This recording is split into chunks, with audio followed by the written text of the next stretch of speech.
What a week in rugby. How good was it? It's exciting. Plenty going on. Plenty going on, mate. Joseph Sua'ali'i. Yes. Joining Rugby Australia from 2025 for the next 3 years. How good? It's big. How good's the fees going to go up, boys? That's For it. the playing this year? But So we've got we've got from this week, a bit of a media circus happening all across the country. Obviously, it's going back and forth between rugby league and rugby union.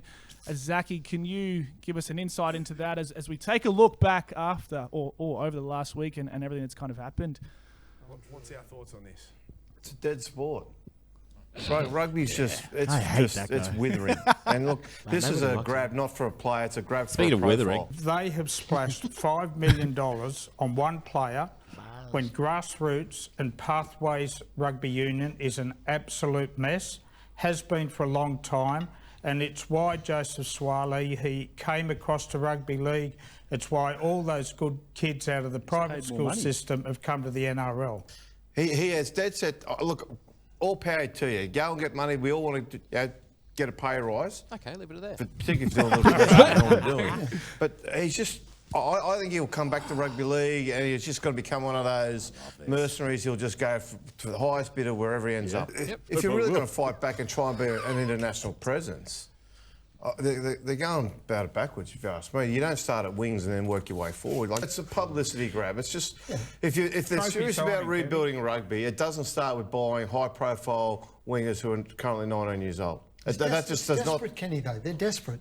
He's earned a lot of money. Good luck to him. But I just don't think the rugby experiment. You look at Israel Folau. Israel Folau went to rugby and basically killed it. All right.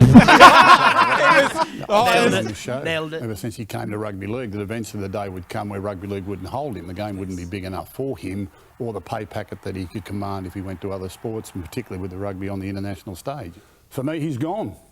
He's gone to rugby. He's made his decision. I'm happy for him to go now. Every time he scores a try, I don't think he does in our game, people are going to refer to the fact that he's going to rugby. Why do we need that? So you're saying he should go now? Go now. You made your decision. Go now. The game should get rid of him now. Yeah, go now. Really? Go now. I don't know how Nick would feel about Don't let the door hit you on the arse on the way out. See you later. Gone. That's harsh. I hope they're listening. But that's his made After he his decision. interviewed Eddie Jones 2 weeks He's still ago. an NRL contract to play. You can't just tear up a contract and get rid of him. All right, well, I'm just saying. There you go. That's what Gus wants. He signed a contract for rugby 18 months before his rugby league contract ends.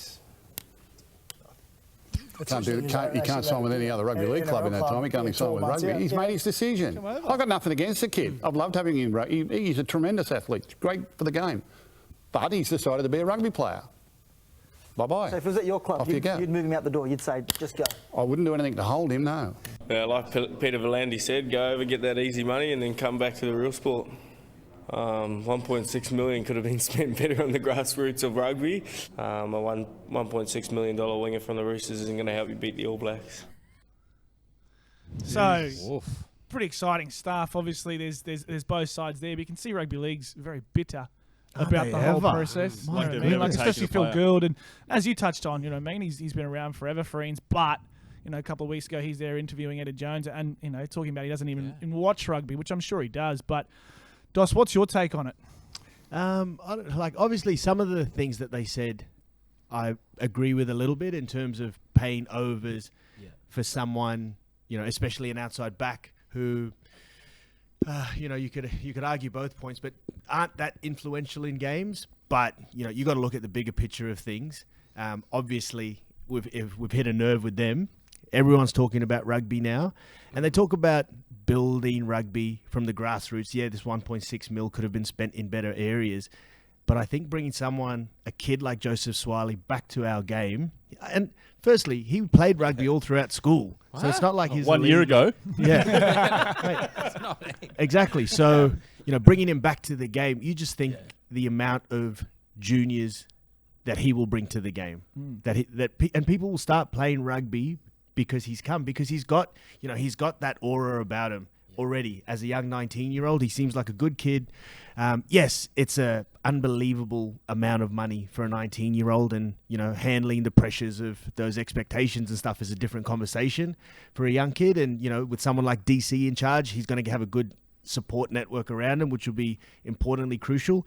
But I think he'll put bums on seats. He'll get people tuned into our game. I mean, you can already see it now. The start of the 2025 season, before he's even played a game, how much rugby is going to be talked about. And then not to mention the Lions series, the World Cup in 2027. I would have, 3-year deal's good. I would have liked it maybe 1 or 2 more just to, you know, solidify his commitment to the game. But yeah, man, I'm excited. What about one of the best comments I saw is underneath it was, I think it was the Phil Gould video. And it's just like he's banging on about how he doesn't watch rugby and stuff, but the scouts are there at every GPS rugby game every weekend. Wayne Bennett rocked up in a van, a Dolphins van at Nudgee. He was like, get in! Yeah. Get in! We don't watch It was the literally in Tarago. And then, Sorry, so in the van, please. Here you go. No, but it's just interesting there's all whinging changed. about it. And Love Paul Kent talking about having a whinge is like me having a whinge about anything. Like no one gives Having to a do fuck. something for the You know what PAC I mean? Rugby show, right? It's just... And I think, you know, you talk about building the game at grassroots, but in order for rugby to get, you know, to be really competitive, and, you know, it's no hiding the fact that NRL and AFL cricket, they're probably ahead of rugby in terms of, you know, viewership and money and all of that sort of stuff. But you got to invest in both ends.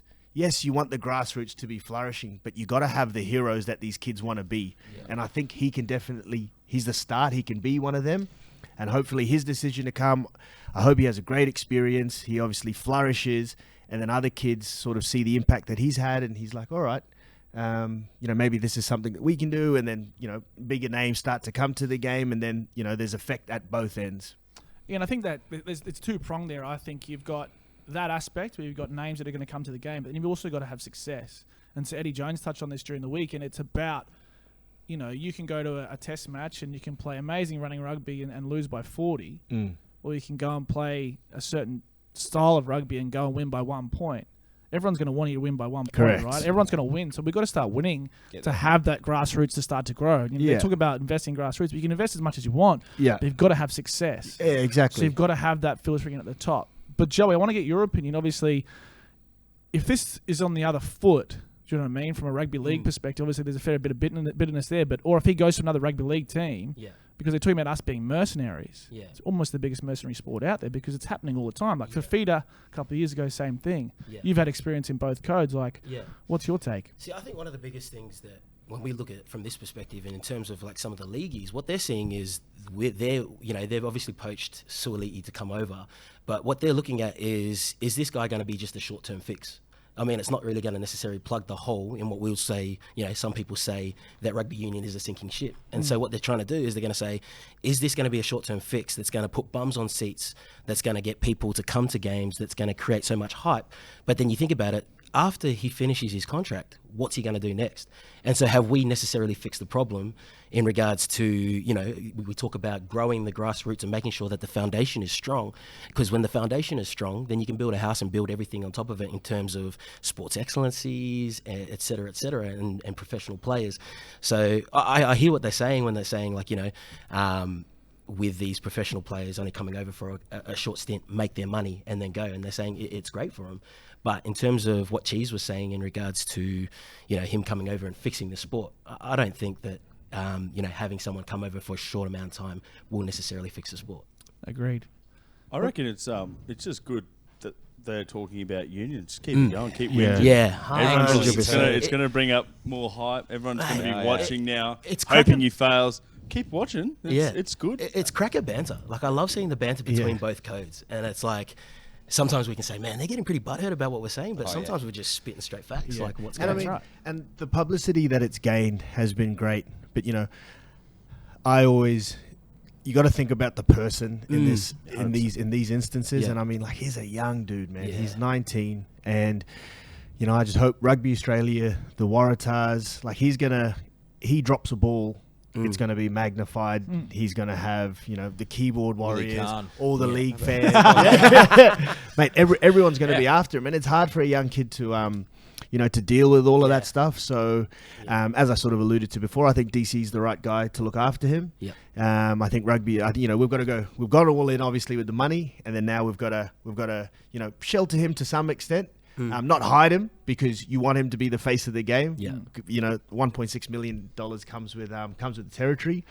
But yeah, I hope they look after him, and I hope after his 3 years, and the other thing is, it's like he's got 1.6 a year for the next 3. Well, reportedly, it's like, can he go much higher? Yeah. Like, he's not going back to league because they're not going to give him that sort of money. Yeah. And so it's like, he's got to actually perform now to warrant him earning that same for the next contract. Yeah. Overseas, he can probably earn good money as well, but you don't want him going overseas at 22, 23 years old. Oh, no. So in that regard, the ball's in his court, and it's like, show us, why we're paying you this money. But yeah, I hope on that personal level, he really gets some care, support around him.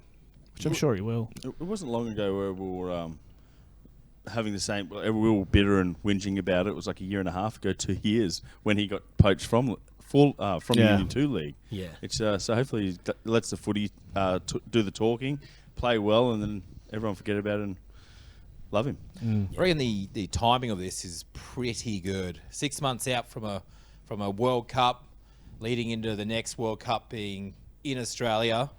I just think that a lot of NRL players watching going, I could get me some of that playing for the Wallabies. But then if Sua'ali'i does, could you imagine earning 1.6 mil and having to come back to rugby league, getting hammered for 800 grand less than fall asleep on the wing a year ago? You're like, I'll just sit back on the wing for the Wallabies.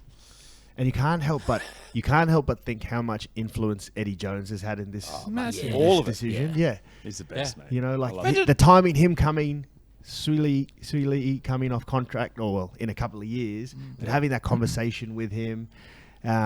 He sees the bigger picture, right? Yeah. He sees Australian rugby as a whole, not just, you speak about on-field performance. Yes, that's 70-80% to do with it, but he looks at it as a brand, as a product, and he just thinks Joseph's the right guy. He fits the mold. He's going to get people talking about the game, and then hopefully results can fall off the back of it. I think what Eddie brings is also the confidence in the AAU to go, sure, we'll pay 1.6 million. You know what I mean? Like, you imagine Dave Rennie trying to go, is this bloke in league? Like, who? No, checkbook's out. But Eddie Jones gets it done. Mate, that's exactly right. It's exciting. It's exciting for the game.